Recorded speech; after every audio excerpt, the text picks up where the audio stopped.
Pani doktorka Belušáková, prajem vám pekný podvečer a odozdávam vám slovo. Ďakujem pekne. Želám vám príjemný podvečer a teším sa, že ste sa rozhodli venovať trochu času otázke, ako obezita môže ovplyvniť naše reprodukčné zdravie. Obezita má vplyv na plodnosť. To je dnes jasný fakt. Bližšie sa však pozrieme na ženskú neplodnosť, na mužskú neplodnosť a aké sú dôsledky tohto stavu. Budeme diskutovať o tom, ako môžeme ovplyvniť plodnosť v dôsledku obezity a vysvetlíme si, aké sú možnosti liečby. Chorobnosť a úmrtnosť spojená s nadváhou alebo obezitou je v lekárskej praxi známa už od čias Hippokrata. Je to pred viac ako 2500 rokmi. Nadváha, ako aj obezita, sú v súčasnosti definované indexom telesnej hmotnosti, čo je podiel hmotnosti v kilogramoch delený výškou v metroch na druhu. Obezita je komplexné a multifaktoriálne ochorenie, pri ktorom dlhodobo energetický príjem prevyšuje výdaj a tak dochádza k nadmernému hromadeniu energetických zásob telesného tuku. Nadváha a obezita sú zásadnými rizikovými faktormi pre mnohé chronické ochorenia, ktoré sú spojené so zvýšenou úmrtnosťou. Patria sem cukrovka prvého či druhého typu, rôzne kardiovaskulárne ochorenia, niektoré typy rakoviny, neplodnosť a s tým spojené aj úzkostné stavy či depresia. V súčasnosti pozorujeme celosvetový nárast výskytu obezity. Ako to vidíme na tomto grafe, nárast je naprieč všetkými ľudskými rasami a celou zemeguľou. Svetová zdravotnícka organizácia odhaduje, že približne 1 miliarda ľudí na celom svete má nadváhu a viac ako 300 miliónov z nich je obéznych. Európska únia v tomto nie je výnimkou. Odhadujeme podľa Eurostatu, že nadváhou trpí približne 53% obyvateľov Európskej únie a obezitou okolo 26%. Od roku 2013 je obezita definovaná ako choroba. Ešte sa krátko vrátim k indexu telesnej hmotnosti. Ten nám definuje teda toto ochorenie do niekoľkých kategórií. Ak vydelíme hmotnosť našou výškou na druhu, získame tento index.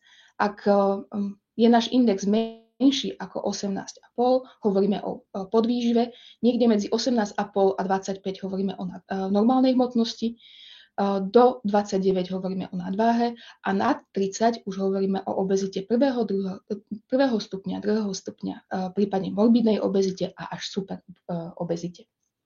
Za posledných 50 rokov došlo k výraznému globálnemu nárastu miery obezity, napriek tomu, že sa všetky zdravotné organizácie snažia o to, aby populácia nerastla do šírky.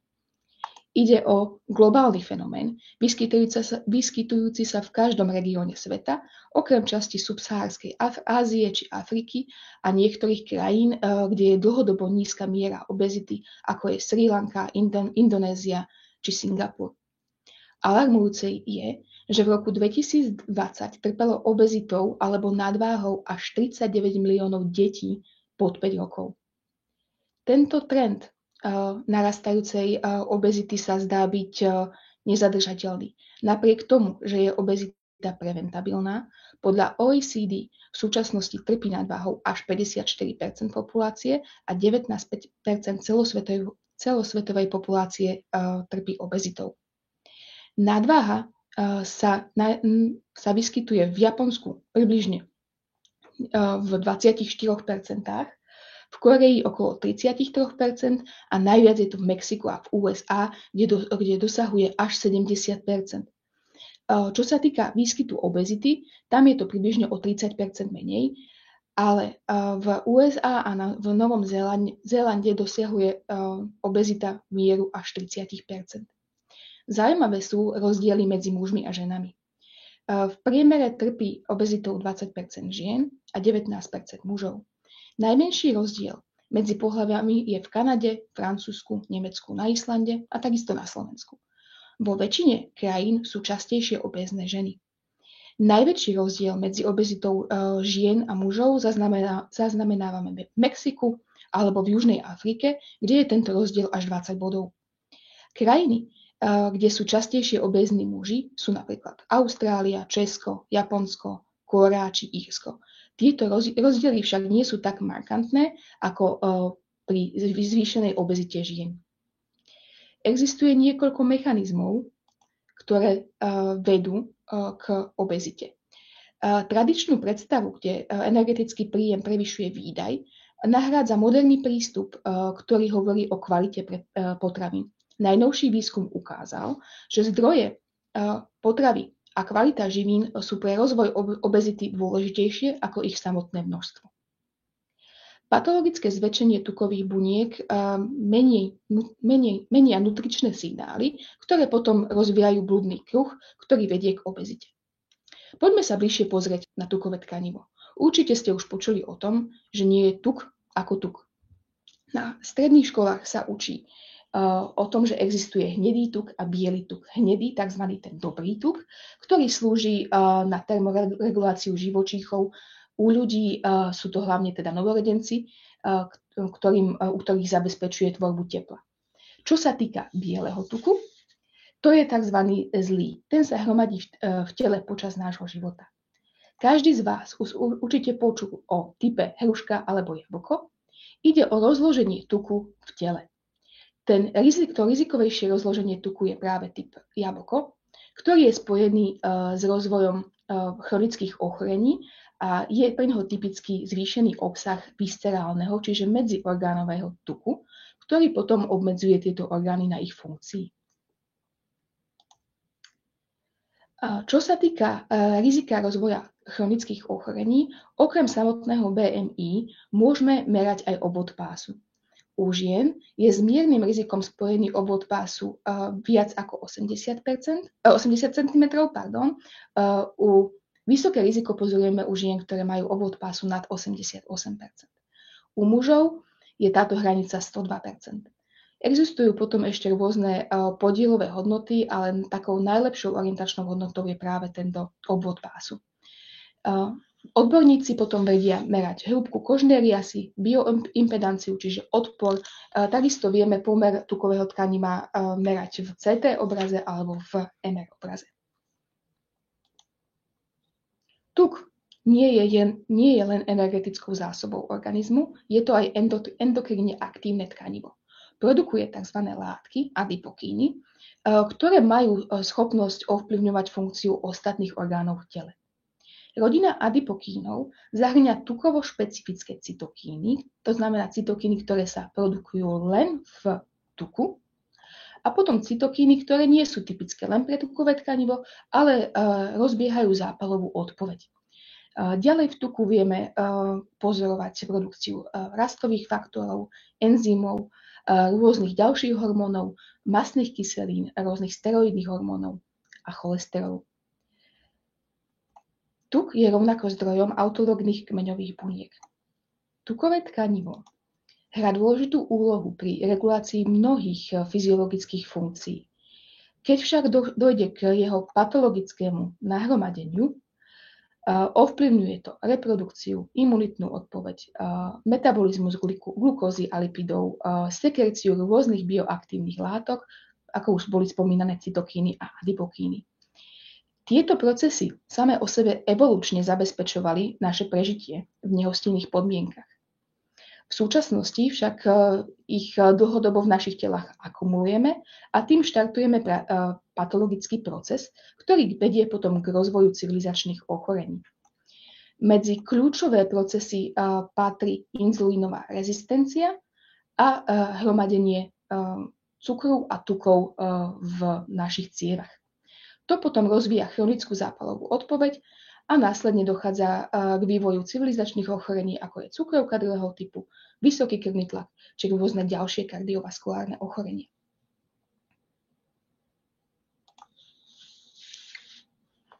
Ako to teda vplýva toto celé na plodnosť? Pomaličky sa dostávame k našej hlavnej téme. Chcem na začiatku definovať, že neplodnosť je stav, kedy sa páru nepodarí otehotnieť po 12 mesiacoch pravidelného pohlavného styku. Tomuto stavu predchádza však znížená plodnosť alebo odborne nazývaná subfertilita, čo je stav, ktorý vieme veľmi dobre ovplyvniť bez nejakej intervencie medicíny. Definujeme to ako jav, kedy na otehotnenie potrebujeme dlhší čas, než je definované vzhľadom k nášmu veku. To, čo vieme ovplyvniť, je náš životný štýl a vplyv stresu. A prostredníctvom čoho teda obezita navodzuje práve tento stav zníženej plodnosti? Vplyv obezity na plodnosť je komplexný. Možno najlepšie pochopená je súvislosť medzi obezitou a anovuláciou. Obezita vyvoláva hormonálne prostredie, ktoré pozostáva už zo spomínanej inzulínovej rezistencie. To znamená, že náš organizmus nereaguje na inzulín, čo je hormón, ktorý zabezpečuje metabolizmus glukózy. Dochádza k hromadeniu inzulínu v krvi, čo ovplyvňuje ďalšie funkcie orgánov. Okrem toho dochádza k zníženiu produkcie hladiny globulínu viažúceho pohlavné hormóny tým, že sa znižuje funkcia pečene.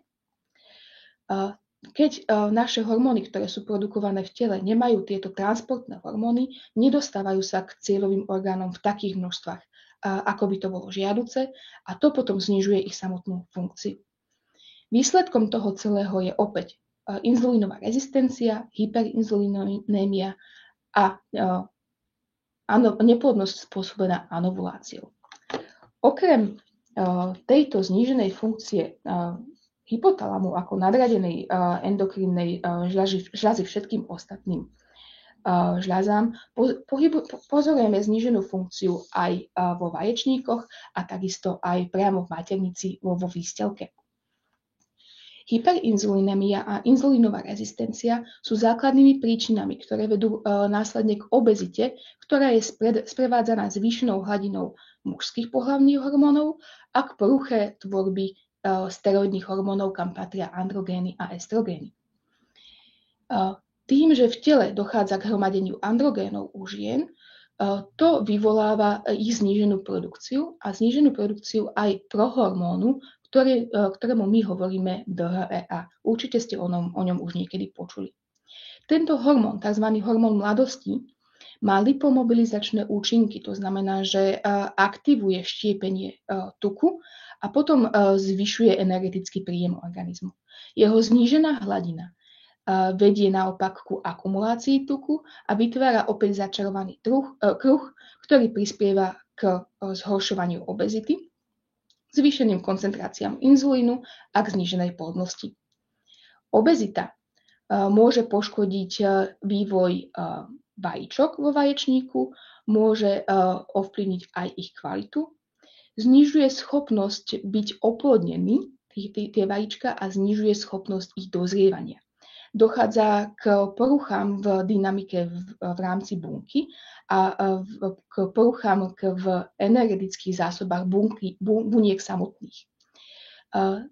Následne sa zvyšuje množstvo voľných mastných kyselín, voľných radikálov, čo má toxický účinok na reprodukčné tkanivá a vedie to k trvalému poškodeniu buniek, čo vyvoláva chronický zápal nízkeho stupňa a ten znižuje schopnosť tela prijať takéto embryko a znižuje schopnosť vývoja samotného plodu. Hovoríme tu o tzv. Lipotoxicite, ktorá potom vedie k narušeniu implantácie embrya a vytváraniu placenty. To následne vedie k zvýšenej pravdepodobnosti potratov, ku rôznym tehotenským komplikáciám a v tom najhoršom dôsledku aj k pôrodu mŕtvého dieťaťa. Obézne ženy majú 3-krát väčšiu pravdepodobnosť, že budú trpieť neplodnosťou ako ženy s normálnymi hodnotami BMI. Žena s nadváhou má 27% riziko rozvoja sterility. Žena, ktorá je obézna, má toto riziko až 78%, čo hraničí s istotou, že bude mať problémy s otehotnením. Dôsledkom toho je psychologická stigmatizácia týchto žien, ktoré sa takto dostávajú pod dlhodobý stres, ktorý je rovnako príčinou neplodnosti. Obezita sa zároveň spája so zníženou sexuálnou túžbou, s erektívnou dysfunkciou u mužov a so zníženou frekvenciou pohlavného styku.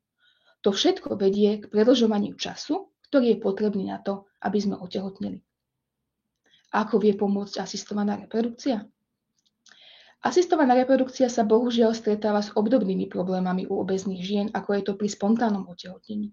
Obezita vedie k nižšej odpovedi vaječníkov na stimuláciu, sú nutné vyššie dávky hormónov, častokrát dlhšia stimulácia a ženám častokrát hrozí vyššie zrušenie cyklu stimulácie, pretože nedochádza k dozrievaniu vajíčok.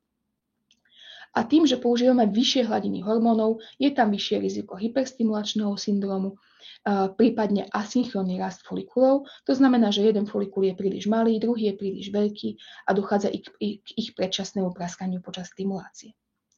Nábor folikulov počas ovariálnej stimulácie si vyžaduje určitý terapeutický prach.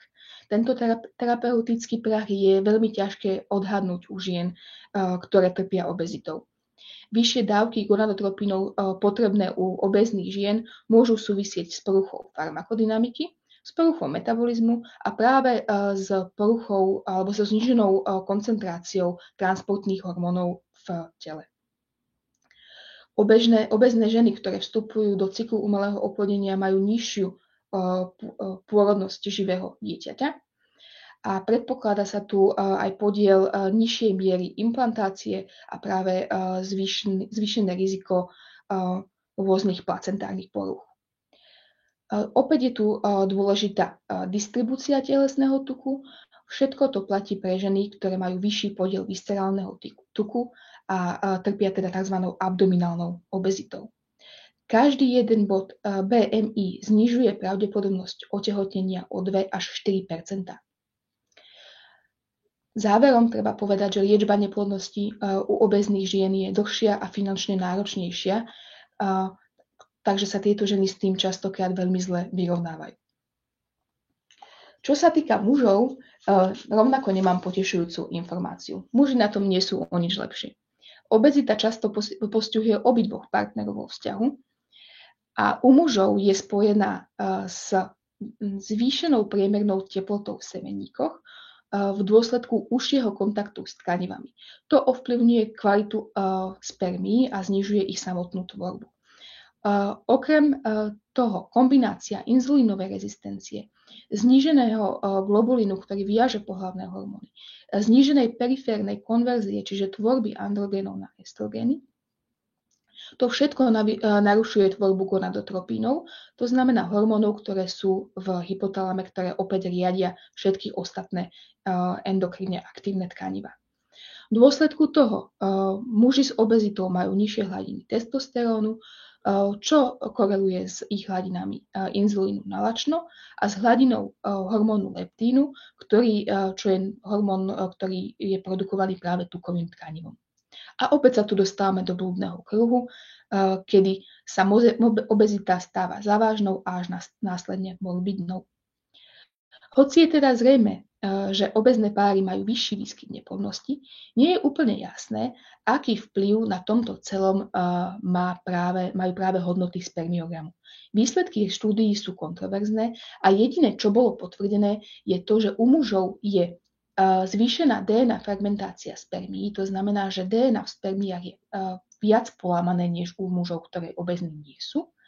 A je dokázané, že teda títo muži častokrát trpia erektilnou dysfunkciou a zníženým libidom. Tieto dve dôsledky však vieme práve odstrániť tým, že sa týmto mužom podarí schudnúť. Tým, že nakoniec sa obezným párom podarí otehotnieť, tým sa boj s obezitou ešte nekončí. Obezita ovplyvňuje tehotenstvo ako také. Už som spomínala, že dochádza k zvýšenému riziku tehotenských komplikácií, pôrodnických komplikácií. Častokrát sa rozvíja Tehotenská cukrovka, ktorá následne potom prechádza do chronickej cukrovky. Tieto ženy častejšie trpia močovými infekciami a infekciami všeobecne, čo potom môže vyvolať predčasný pôrod. Častokrát sa pôrod končí cisárskym rezom a sú ohrozené krvácaním po pôrode. Zvýšené riziko, obezita predstavuje zvýšené riziko rovnako pre plod, ktorý je ohrozený rodinnými vývojovými vadami, zvýšená celkovo, keď je plod väčší, tak po pôrode môže mať rôzne ťažkosti v zmysle hypoglykémie, má ťažkosti sa nadýchnúť, je častejšia a závažnejšia novorodenecká žltačka.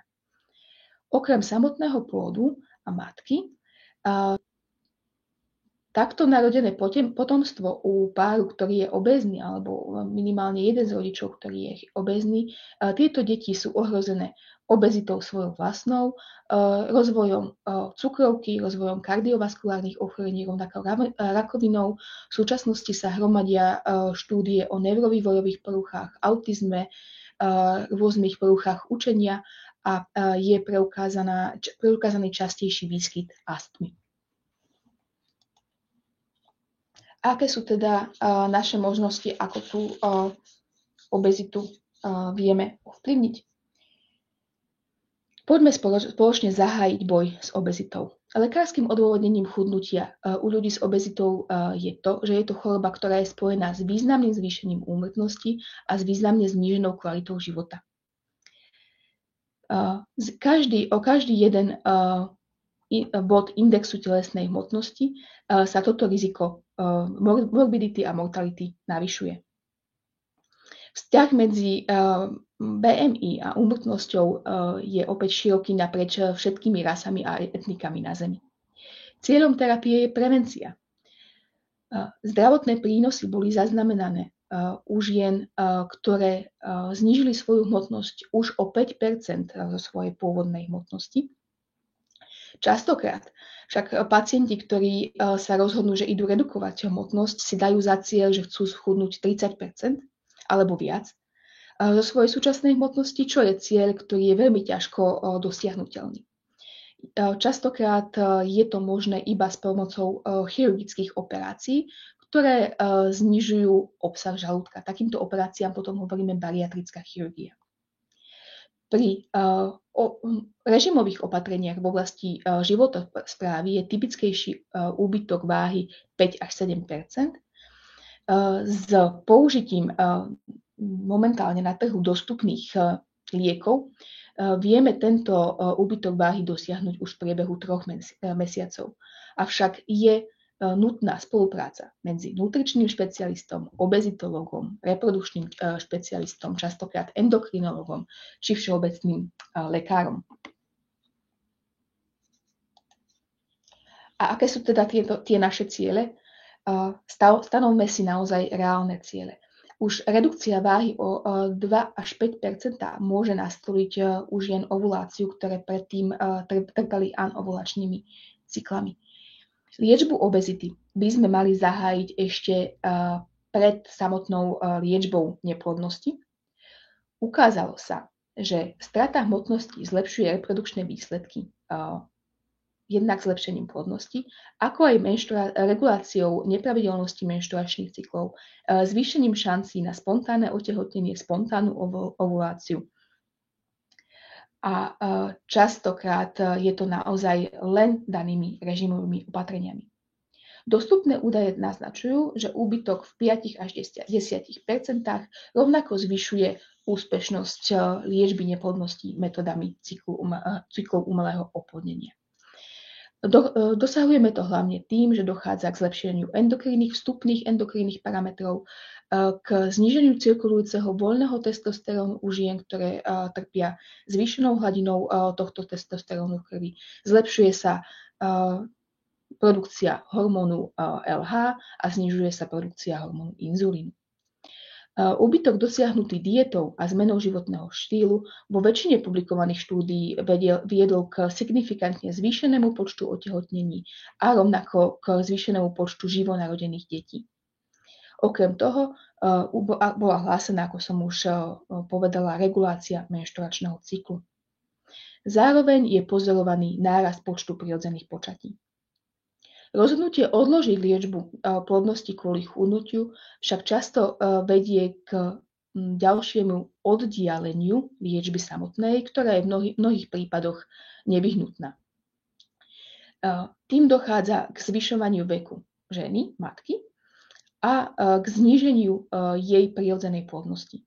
Vek je rozhodujúcim faktorom úspechu liečby, či už sa bavíme o spontánnom otehotnení alebo prostredníctvom asistovanej reprodukcie. To je nutné brať do úvahy pri samotnej stratégii liečby.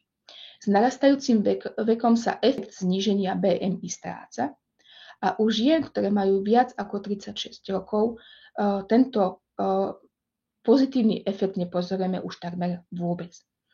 Oddialenie jej liečby o 2 roky môže znamenať, že to vedie k nefunkčnosti vaječníkov a k strate schopnosti mať vlastného potomka. Dôležitá je prevencia. Vzdelávanie mladej generácie v oblasti ich reprodukčného zdravia je preto nevyhnutné na rôznych poliach. Týmto vám ďakujem za pozornosť a teším sa na vaše otázky.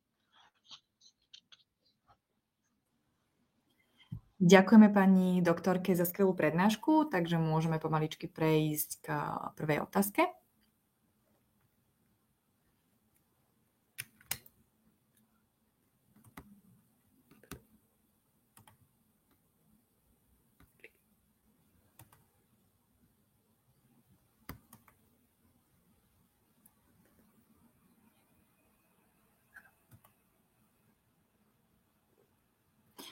Takže, chvíľočku.